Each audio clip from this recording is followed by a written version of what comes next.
9:10, a September 11 story. September 10th, 2001, 2:45 p.m., Columbus, Ohio. Nahid's very first hijab had been a gift when she was 9 years old from her mother. That day, instead of feeling different, it made Nahid feel connected. It made her feel grown up and special. Her first hijab was robin's egg blue, the color of Nahid's own eyes. Then that night her mother showed her how to pull back her hair and slip the solid blue headband over her head. Then her mother lifted up the long, lovely scarf and gently folded it around and around, enveloping her daughter in tradition and love. She gave Nahid her own strawberry-shaped pincushion, and together they sat in front of the mirror, practicing, wrapping and unwrapping, pinning and unpinning until they were both laughing, and until Nahid's own hands could nimbly fold and wrap and pin all by themselves, and until she looked almost as beautiful as her mother. "Now, you have your thinking cap on, Nahid," her mother said. "Do you know why I call it a thinking cap?" Nahid had wrapped the scarf counterclockwise around her head. Her mother was left-handed and had wrapped clockwise. While her mother had been demonstrating, they worked like mirror images, their hands and arms in unison. Nahid was only 9 then, but she knew the answer to her mother's observation. "Because when I observe hijab, I am always reminded who I am." Her mother nodded and smiled. "That's good. That's right. Always remember you can wear the silkiest, most beautiful hijab in the world, but what matters is what's in here." She tapped her heart and then her head. "And here? And how you treat people? Yourself included, dear one." Nahid couldn't wait to get to school and show everyone. All the girls wanted to know about it. They wanted her to show them how to put it on. They wanted to touch it. But that was then, 4th grade. That was before the boys stopped including everyone in their recess basketball games, and before the end of 5th grade, when girls formed blockades to the bathroom during lunchtime, allowing some girls in while other girls had to wait. It was before middle school, and that was before this afternoon, when a bunch of kids in the cafeteria started a slow chant, all because of what Nahid had started in an effort to take the attention away from her hijab. It wasn't what she intended, but now it was too late.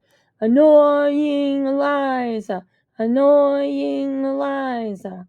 At first it was quiet, under their breath, when Eliza walked by with her tray, but it seemed to follow her and get louder when she didn't react. Eliza kept her eyes straight ahead, as if she had been trained how to behave in these kinds of situations. She sat down alone, and eventually the collective caroling stopped. But when she got up to put away her tray, someone picked up the chant again, though not with quite the same zeal. "Annoying Eliza." Nahid wanted to bury her head, hijab and all, in the ground and hide. She wanted to tell everyone to stop. The right thing to do would have been to stand up and help Eliza, even if she hadn't been the cause of the whole mess. That would have been the right thing. Not to mention that she was the cause of it all, and Eliza looked miserable and alone. Instead, Nahid sat at her table with her best friends, the 3 girls she had known since kindergarten. She sat with her back to the rest of the cafeteria, and she tried to eat her lunch. Uncle Aman and Aunt Judith flung the front door wide open before Nahid could reach the handle. "Azizam, you are home." "Yes, Uncle." "How was your day in school today?" he asked. Nahid hadn't even slipped her shoes off yet. It was a trick question anyway. Uncle Aman didn't want his nieces in public school. He often fought with his brother about why he wasn't sending Nahid and Nori to a Muslim school. "Fine," Nahid answered, though of course nothing was fine. "Annoying Eliza, annoying Eliza." Nahid ducked under her uncle's arms and dodged past. "What kind of answer is fine?" Uncle Aman turned and followed her into the kitchen. "Did you do prayers today?" "Leave her alone, Iman," Aunt Judith tried. That was a lot for her to say. Nahid's uncle was very observant, and he did not believe a wife should ever contradict her husband. Nahid's parents were nothing like that. The whole thing was very confusing, especially since Aunt Judith was a convert. She had not even been born into Islam. I am leaving her alone. I am just asking if she prayed today, Uncle Aman said, and they all walked into the kitchen. Nahid's mother was at the sink. She makes up her prayers at third prayer, Uncle Iman. Now, go and get ready, Nahid. Nori will be home soon. You can help her learn proper wudu tonight. That seemed to quiet Uncle Iman, and maybe it was what Allah wanted her to do. But it wasn't just your beliefs, her father had said many times. It was your behavior. Maybe praying would help, but fixing things with Eliza was going to take a little more than planning. September 10th, 2001, 3:25 p.m., Shanksville, Pennsylvania. One by one, without piling on top of each other, Will, Alex, Ben, and Claire skidded to a fast stop, dropped their bikes by the side of Skyline Drive, and headed toward the giant drag lines that had been left behind in the abandoned strip mine. It was still bright out, though the sun had shifted to the other side of the trees on the horizon.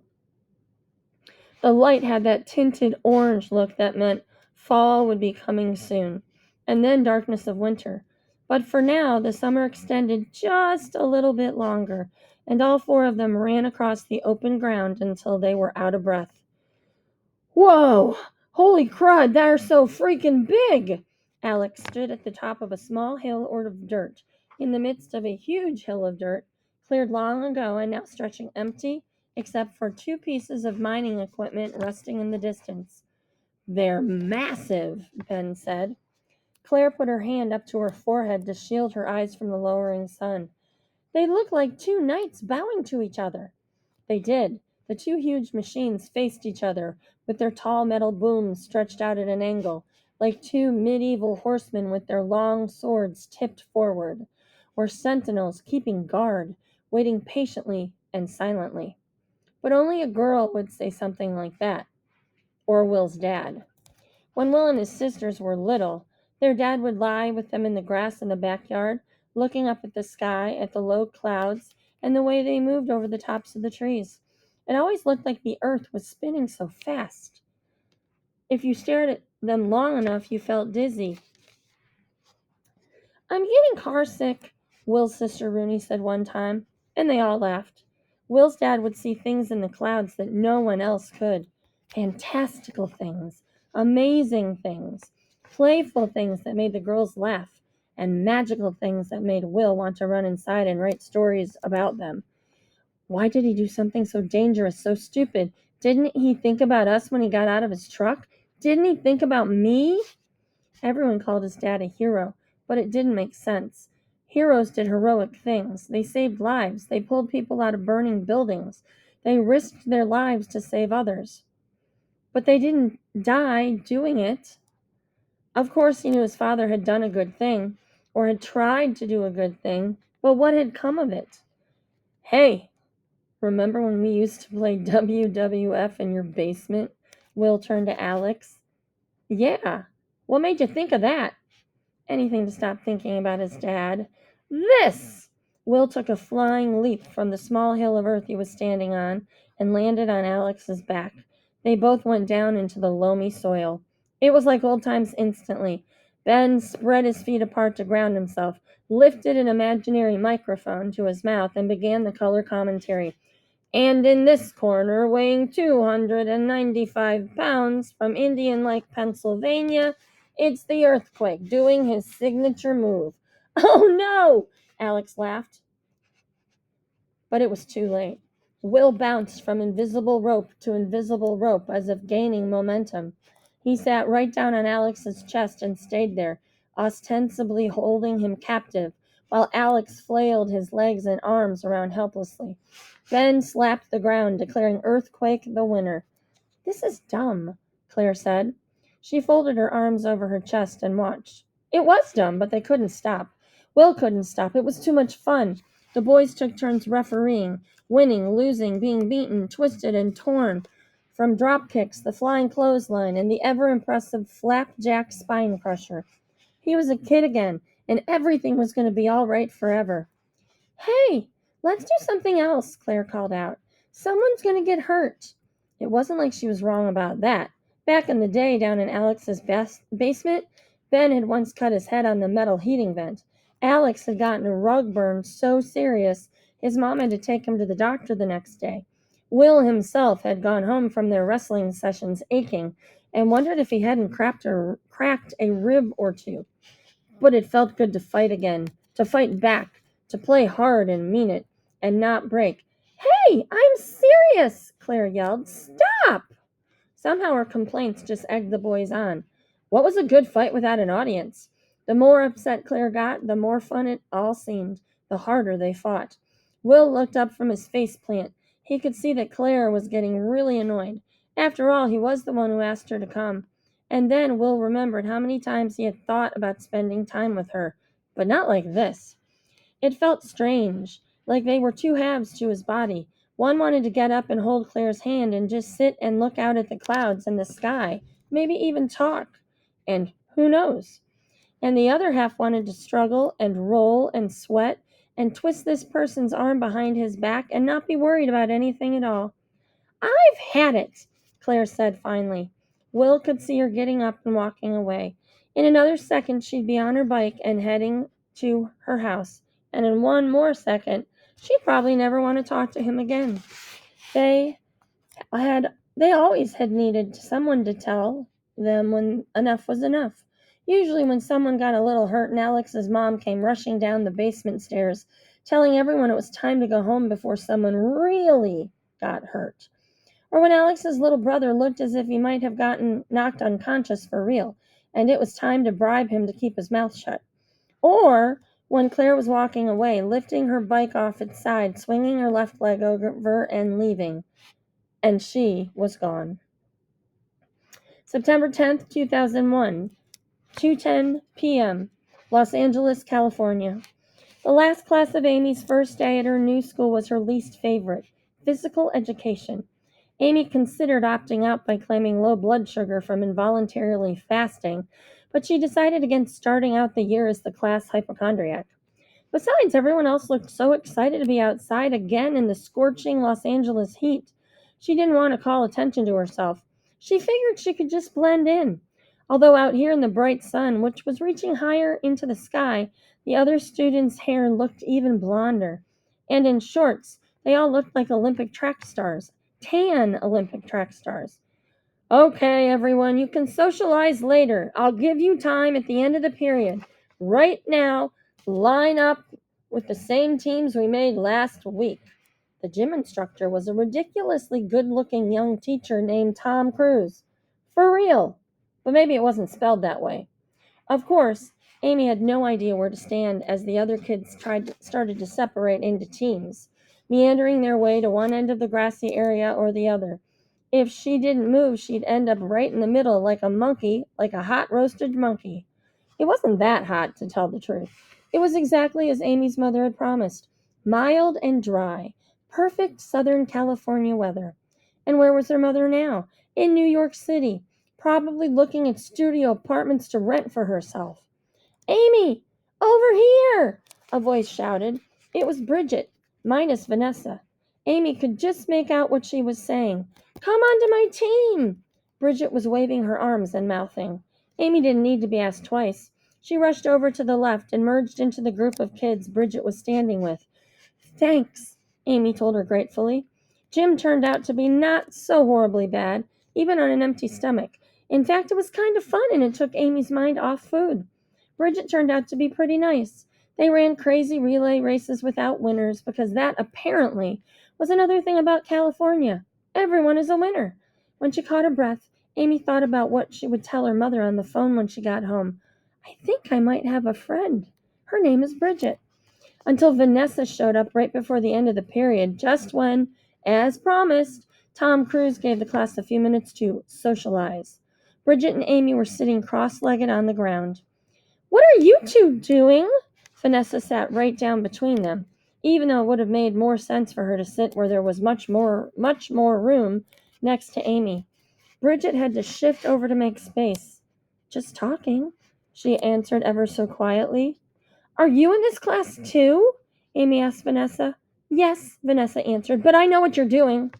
Bridget let her eyes fall, like there was something incredibly interesting crawling around in the grass. Doing? Amy asked. What am I doing? You're reacting to your mom and dad spitting up by trying to steal someone else's best friend, mine. I see right through you. The words were so nonsensical, Amy thought it must be some movie business tradition. The way boys were always reciting lines from movies. Maybe here in California people did that all the time. Amy tried to figure out what movie this could be. X-Men? Star Wars? No, she's not, Bridget tried. She kept her head down. She was just telling me about her old school. I'm sure, Vanessa said. Well, everybody knows what happens when the mom is more successful than the dad. Just look at Reese Witherspoon and Ryan Philippe. How long do you think that's going to last? I mean, what has he even done since Cruel Intentions? She leaned in toward Amy and asked, Is there someone else? There's always someone else in cases like this. Amy ran to the phone as soon as she opened her front door and burst into her new house.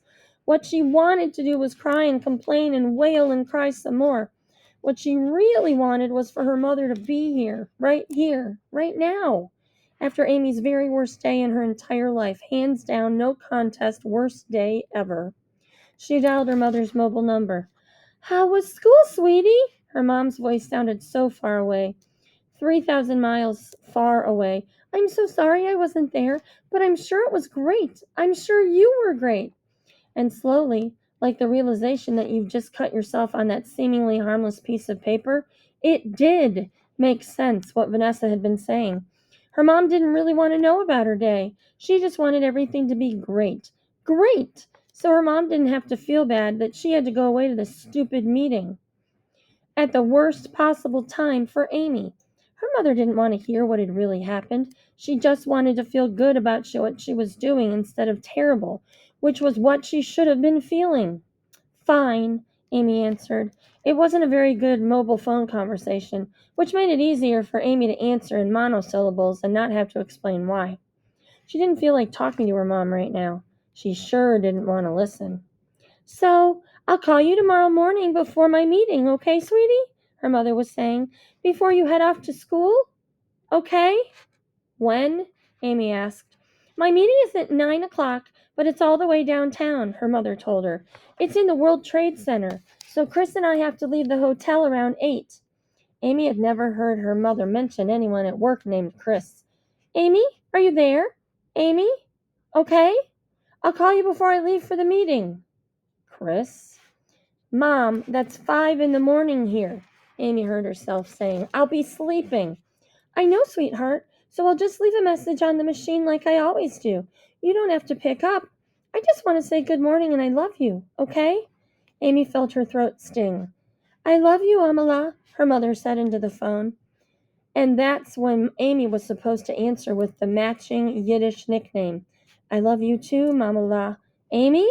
Can't hear you, Mom, Amy said, holding the phone out away from her mouth. I gotta go. And she hung up.